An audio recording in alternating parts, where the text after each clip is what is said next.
Se vocês lembrarem das aulas do Pandas que a gente fez lá atrás, a primeira coisa que a gente aprendeu é como carregar arquivos. E aqui não vai ser diferente, porque o que a gente precisa primeiro saber é como que a gente lê, e aqui eu já vou falar para vocês como que a gente escreve também arquivos. E quando a gente fala de ler arquivos no Pandas, a gente viu que existiam alguns tipos de arquivos que a gente conseguia trabalhar. CSV, Excel, Parquet, Pickle, HDF e assim vai. No caso dos arquivos que contêm informações geométricas, essa piscina, esse grupo de arquivos é algo completamente diferente.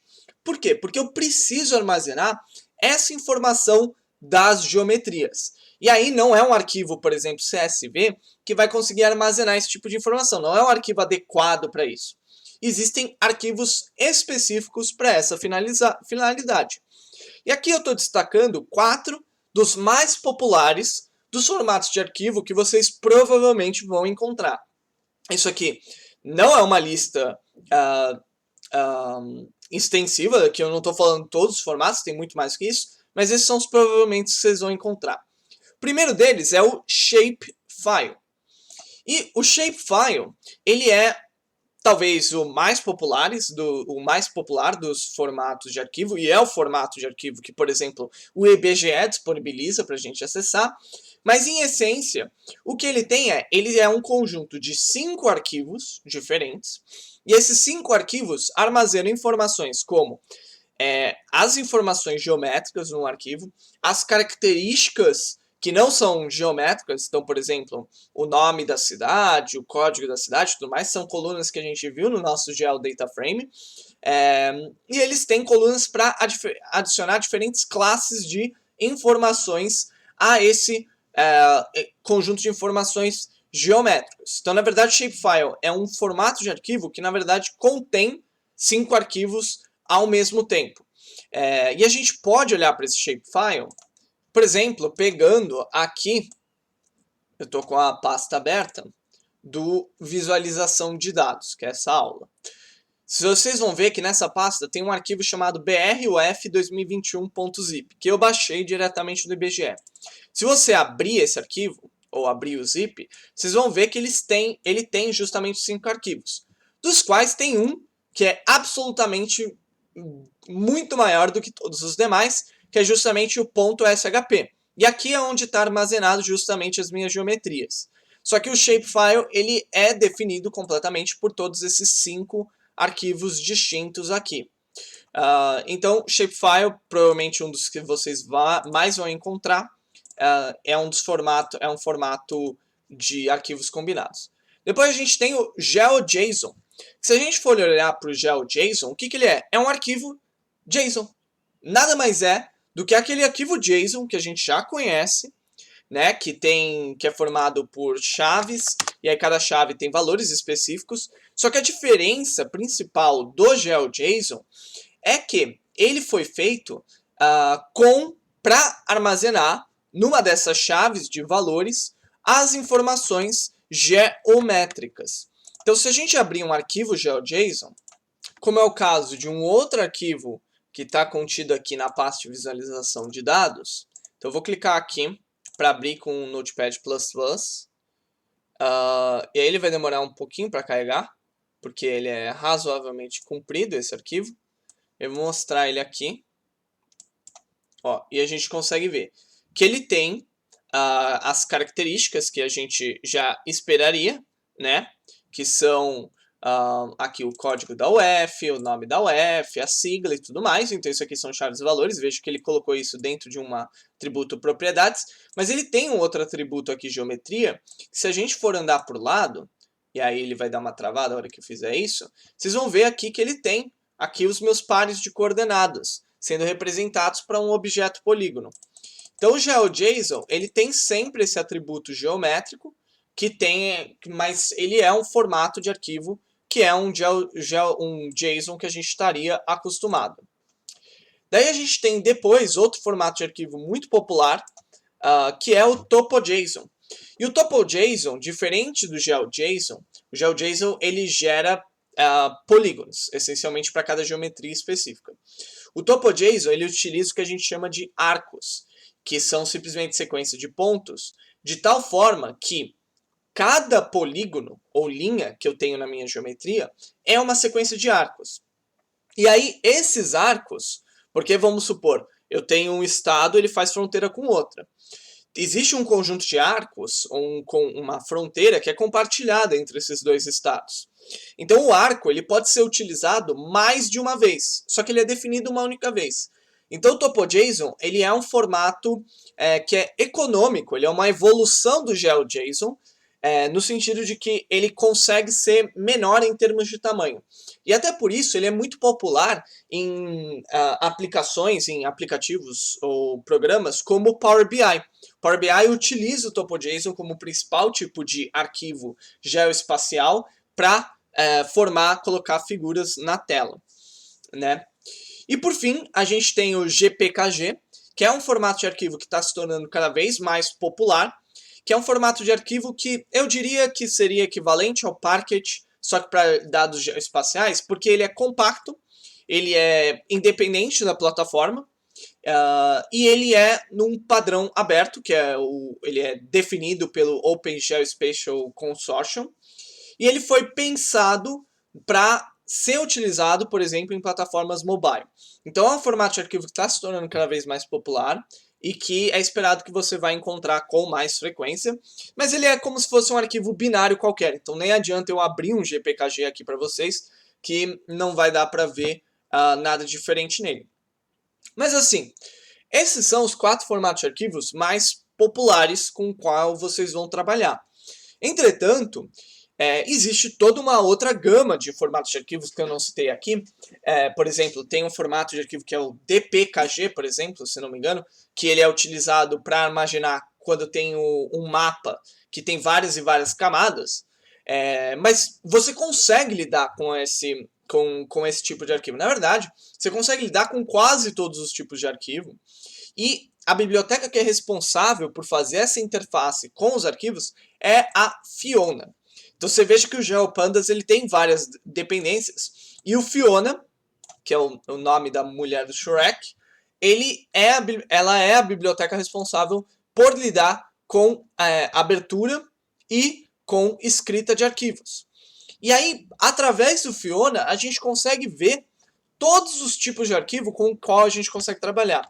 Então, se eu der aqui um import Fiona, vou colocar aqui um ponto e vírgula, Fiona, ponto, supported drivers, e olhar aqui, veja que ele tem todos os drivers, e os drivers, na verdade, são formatos de arquivo com o qual eu consigo trabalhar. Então, ele consegue trabalhar com, que eu já falei, ó, tá aqui o GeoJSON, GPKG, o shapefile deve estar aqui embaixo, em algum lugar, TopoJSON tá aqui listado também, e assim vai.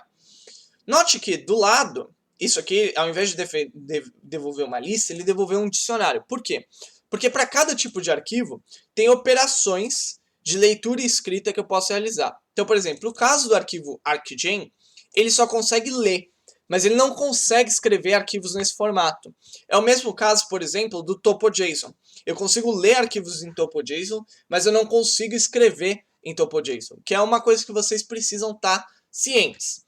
Já no caso do GeoJSON, eu consigo ler, appendar, ou seja, adicionar arquivos ao final e escrever também. No GDB, na verdade, falei errado, que são arquivos que têm layers, eu consigo apenas ler, eu não consigo escrever um arquivo nesse formato. E assim vai, né? Então tem todos esses diferentes tipos de formatos de arquivo com o qual eu consigo trabalhar. E no final, para ler um arquivo qualquer, é muito simples. Basta eu vir aqui e dar um GPD, então só vocês lembrarem aqui no meu cabeçalho, eu fiz um import GeoPandas as GPD, ok? Então, tenham ciência disso. E aqui eu coloco ponto read underline file. E aí, ao colocar o read file aqui, eu vou passar, em geral, 2 parâmetros. O primeiro é o caminho, e aqui eu vou dar um shift tab, o nome do arquivo, o caminho para o arquivo que eu quero carregar. E o segundo, apesar de ter esse bbox, max e rows, que o rows é simplesmente para carregar um determinado número de linhas, né? Então, o que eu quero carregar? O mask, ele é uma maneira de filtrar os arquivos, que a gente vai até dar uma olhada em intersecções, então por isso não vou falar disso agora. E o bbox também é uma forma de filtrar esse conteúdo. Em essência, a ideia é, passa o nome do arquivo, bbox e mask vão ser maneiras de você filtrar o seu arquivo para pegar, por exemplo, um espaço geográfico específico, e o rows vão ser pegar linhas específicas. Mas o mais importante aqui, wargs, porque uma das coisas que você consegue passar é, por exemplo, um layer, por um arquivo que tenha layers, como é o caso do GPKG, você pode escolher especificamente uma layer que você quer.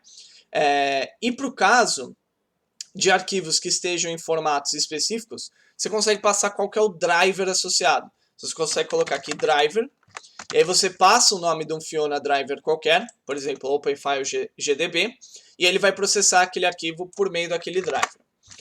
Mas muito simples de carregar arquivo, então, por exemplo, eu tenho lá no meu arquivo um arquivo chamado saída.geojson. Então o que eu vou fazer? Esse arquivo saída.geojson, ele está no meu caminho do notebook, então vou colocar aqui saída.geojson. E aí eu vou rodar isso aqui. E ele vai demorar um pouquinho, mas o que ele deveria fazer é carregar o meu arquivo GeoJSON como um GeoDataFrame. E aqui ele terminou, e vocês podem ver que ele tem o código do UF, o número UF, a sigla da UF, o nome da região, e o objeto de geometria, que são os polígonos. Aqui esses são os polígonos do estado. Uma coisa legal que a gente tem no GeoPandas também é que ele consegue ler não só arquivos, como é o caso do GeoJSON, mas como é o caso que a gente viu do arquivo de shapefile, que está aqui, o bruf.zip, você está vendo que ele está zipado. Isso é muito comum com shapefiles, porque como são vários arquivos, é melhor você zipar eles, né? Fica mais fácil de ter eles num único local. E o GeoPandas sabe lidar com isso de maneira direta, que é diferente do que a gente viu no Pandas, por exemplo. Então a maneira de lidar com isso no GeoPandas é, eu vou colocar aqui na frente da minha string um zip //, aqui eu vou somar isso com o string, e aqui eu vou trocar o nome para bruf 2021, isso aqui é um ponto zip, colocar aqui, eu vou chamar esse cara aqui de dados, gpd.readfile, zip, blá blá blá, e aí aqui você veja que ele carrega bem mais rápido que o GeoJSON, eu posso dar um dados.head, e o que a gente vai ver vai ser justamente os meus dados geométricos que a gente viu anteriormente, que estão aqui. Então, o readFile ele serve para ler esse formato de arquivo posso colocar um zip na frente se o arquivo estiver zipado. Isso vale para vários formatos, não só o shapefile, mas se fosse um GeoJSON também eu conseguiria fazer isso. A única exceção a essa regra, porque diferente do Pandas, que a gente tem um read CSV, read não sei o que, read não sei o que, o GeoPandas tem um read file único. O único tipo de arquivo diferente é o arquivo Parquet, que tem o próprio readParquet, que se você olhar para a função que eu defini aqui, vocês vão ver que tem aqui um gpd.readParquet para ler justamente esse malha_mun e malha_uf que eu mostrei para vocês que estavam nos arquivos de dados do Google Drive. Então, e essa é uma coisa que eu não citei, o arquivo Parquet também serve para armazenar dados geométricos. E ele é um formato relativamente novo para o GeoPandas. Então, se você for rodar as funções com read ou toParquet que o GeoPandas disponibiliza, vocês vão ver que ele vai até te dar um warning, falando, essa é a primeira implementação de arquivos Parquet na biblioteca GeoPandas. Não se preocupe, porque está funcionando tudo normal. Mas aí ele é um arquivo Parquet como qualquer outro, a única diferença é que ele vai ter essa coluna geométrica, e quando você lê, você tem que ler pelo GeoPandas para que ele transforme essa coluna geométrica no GeoSeries. Você consegue ler o arquivo Parquet do GeoPandas pelo Pandas, só que aí o que ele vai transformar é aquela geometria num binário qualquer que você não interpreta como uma coluna geométrica. Então, essa é a única exceção, porque ele tem uma função específica chamada readParquet e tem uma função específica toParquet. E aqui, para terminar essa sessão, escrevendo arquivos do GeoPandas é muito simples. Eu tenho um readFile, eu também tenho um toFile. Então eu posso pegar aqueles meus dados, toFile, e aqui eu posso colocar, vou colocar o vpath notebook, e aqui eu posso colocar saídas.geojson, por exemplo, e aqui é importante que eu especifique o driver. Nesse caso não é obrigatório, muitas vezes o próprio GeoPandas consegue inferir qual é o tipo do arquivo pelo próprio nome do arquivo. No caso de você escrever um arquivo, é importante que você passe o driver. Então aqui eu quero escrever ele como GeoJSON, então eu venho aqui e procuro, tá aqui meu GeoJSON, e eu coloco ele aqui, o meu driver é esse. E aí eu posso rodar e ele vai escrever esse arquivo. Note que, se não tiver um W aqui, ele não consegue escrever. Então, se eu tentar escrever por topo.json, vai dar um erro. Se eu tentar escrever, sei lá, por, eu nem sei quem é esse, Idrizi, também vai dar um erro. Então, é importante que você saiba quais são os tipos de formato de arquivo que você consegue, de fato, escrever para que ele execute corretamente. Então, veja que aqui ele já gerou, já exportou o meu arquivo. Então, é isso. Ler, read file, escrever, toFile.